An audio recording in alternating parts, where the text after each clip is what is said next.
This is my second attempt at filming this video, so let's hope it works out this time. Hi everybody, hope you're doing well. My name is Saajid and today's video is going to be my first video in quite some time. I haven't uploaded a video in about a month, and that's because in addition to having my usual, life crises and emotional breakdowns, I was traveling for the majority of August and it was a really fun trip. I went to Europe for the first time with my parents and we had a great time. We spent most of our time in Paris and London, and while we were there, I bought books. I bought one book in Paris in Shakespeare and Company, and then I bought a lot of books in London, about 10. So yeah, we'll be going through all of those books today. I have a huge stack right here. Oh my god, it's so heavy. I need to stand back to gym. Shit. Starting off with the first book that I bought on the trip, which I bought in Paris. I went to Shakespeare and Company, as I said, and it was really great. I even got the Shakespeare and Company stamp that they put in the book. But the book is Let's Talk About Love by Claire Kann. This one is a YA contemporary novel about a girl called Alice who is asexual and biromantic, and it's about her just essentially discovering the grey area and the ambiguity of what it means to be asexual and what it means to be on the A spectrum. I'm loving it so far. I'm about 100 pages in or so. I'm using my cute little London bookmark that I got in London. And I love the way that asexuality is discussed in this story. I love the main protagonist. I love all of the side characters. I think the story is really fun and engaging. So I do look forward to finishing this one and letting y'all know my official final thoughts on it. The next 4 books I have to talk about are the first 4 books I bought in London. I went to the Waterstones on Trafalgar Square, which is I really loved it. Shout out to the guy who was cashing me out. He looked so familiar and I didn't ask him who he was, but I was like, I know this guy's face from somewhere. And I thought it was from I literally thought it was from a TV show. Turns out he has a booktube channel. I used to watch his booktube videos like years ago. His name is Jacob Tanner. At least I think that's him. And he just looks like the guy. I don't know. I'll link his YouTube channel above.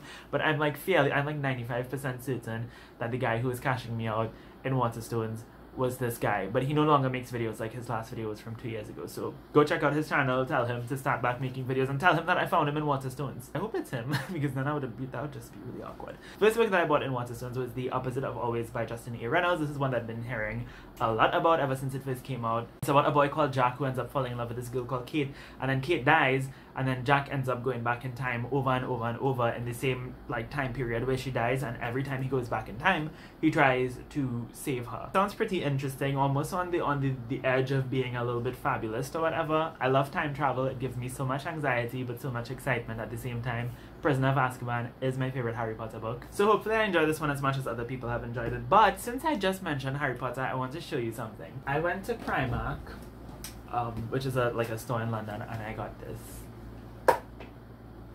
Is this not the most adorable thing you've ever seen? I even got they have a tote bag. I don't know if you can see that in the same pattern. Oh, it's my new favorite thing ever. I will go everywhere with this bag. It's not really the most practical bag ever because it's kind of small, but I don't care, it's cute. Anyways, what was I talking about? Right, we were talking about books. Okay, the next book that I bought in Waterstones was The Other Americans by Laila Lalami. This is a book that is set somewhere in the States, I believe, and it's about a man called Driss who's originally from Morocco. He ends up dying in a hit and run. And the book is told from the perspective of 8 different people or so. One of them is his perspective, then you get his wife's perspective, his daughter's friend, the police officer who's trying to solve the mystery of his did I say shit? His shit and run, wow.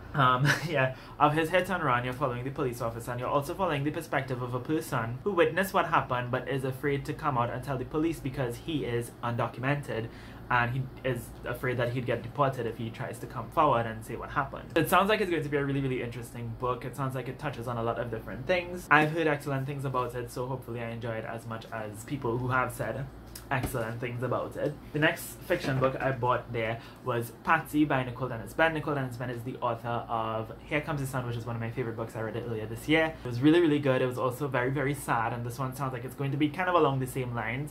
It's about a woman called Patsy who is gay. She is from Jamaica. She has a daughter and a mother, and she ends up abandoning her daughter and mother to go live in New York to reunite with a lover from the past. And it's about the repercussions of abandoning her family. I believe we also follow her daughter, who's also dealing with the consequences of having lost her mother in that way. Sounds like it's going to be a good time. I'm always here to read more Caribbean literature, and this is written by an author whose work I have adored in the past, so I know this is going to be top notch. Also in Waterstones, this is the only book that I actually went in Waterstones looking for, and that's It's Not About the Burqa, which is edited by Mariam Khan. This is a collection of essays that's written by a whole bunch of different Muslim women, writing about the hijab and faith and feminism, sexuality, race, all that kind of stuff. It's listed on the back right here. I'm really excited to read this one. I first heard about it from Yasmin Abdel Majid, who is an activist from Australia, a Muslim woman who I follow online, and she has an essay in this book, so that's kind of like the reason why I bought this, and I'm really looking forward to kind of introducing myself to the other writers in here as well. And we have to acknowledge under the cover, oh my god, this is like the best under the jacket cover that I've ever seen in my entire life. It is obviously an illustration of all of the contributors to the collection, and it is just, it's chef's kiss perfection. Who designed this? I have to find this person's name. Cover design and illustration is Mel. For Mel, sis, bro, person, whoever the hell you are, we stand infinitely. Right, so after Waterstones, I actually, on the same day, I went to Foyles, and I went to the Foyles that is close to the London Eye. So if you keep walking away from like where Parliament and Big Ben is, like walking that direction, on the same side as where the London Eye is on the river, there's a Foyles there. I went there and I bought 2 books. The first is Odd One Out by Nick Stone. I don't really know anything about this book other than it's about a love triangle between 3 teenagers, 2 of whom, or at least all 3 of them, I'm not sure, are bisexual, and they all like each other. So sounds like it's gonna be an interesting one. And I also picked up Convenience Store Woman by Sayaka Murata. This is translated from Japanese by Jinny Takemori, and it is about a woman named Kiko who lives in Japan and who is working in a convenience store, and she really loves working in the convenience store, and she doesn't listen to anybody in her life who tells her that she needs to do something else with her life and her career and whatnot. She is very passionate and very happy about working in the convenience store. And from what I've heard, the general consensus is that it's a very weird book, like it's very strange, and it's really short, like it's literally about 150 pages long. So I don't really know quite what to expect from this story, but strange books kind of do it for me sometimes, so hopefully I like it. I thought my book buying ended on that day, but it didn't. I went to a second-hand store that I found just on the side of the road somewhere in London. It's like, if y'all know where the Turnpike Lane station is, it's like somewhere out there close to this mall called the M Mall or something like that. If you're from London, you might know, or not, I don't know. And there was this second-hand store that was selling like clothes and all sorts of different things, but it was also selling books. And I ended up seeing Free Food for Millionaires by Min Jin Lee. Now, I didn't know Min Jin Lee had a second book. I read her first book just earlier this month called Pachinko, which I really, really love. She's a Korean author and she writes about the Korean experience. And she's a historian too, so there's always a lot of history in her books. All I know is that it's about a girl called Casey who lives in New York and her parents are immigrants from Korea. That's like literally everything I know. And I mean, for £2 for a book that that's written by an author who I've read before and who I really, really enjoyed, you just can't go wrong. So I had to take it up. And I was like, okay, my book buying ends there. And it didn't. I ended up visiting some relatives of mine, and my cousin Saud, who I met for the first time, shout out to Saud if he's watching this video. He gave me one of his books that was laying on his shelf. It's called Carry On by Rainbow Rowell. Now, most of y'all would have probably heard about this book because it's really, really popular on BookTube.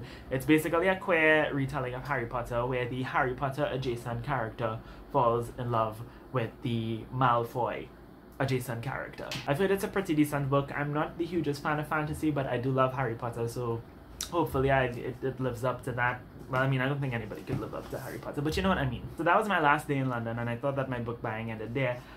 Then I went to the airport. After we had cleared security and everything, I saw a... What's the name of the store again? It's all over London. It's called William H. something. Some kind of Williams. I don't know.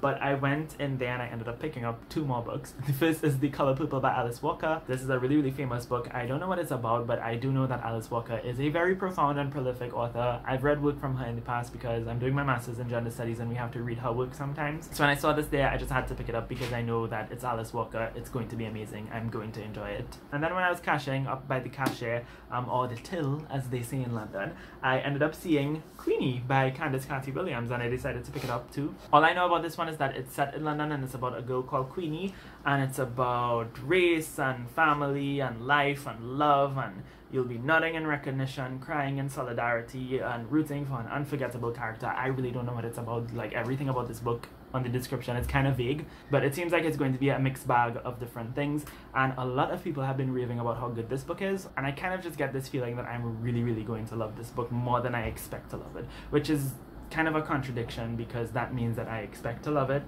If I feel like I'm going to love it more than I expect to.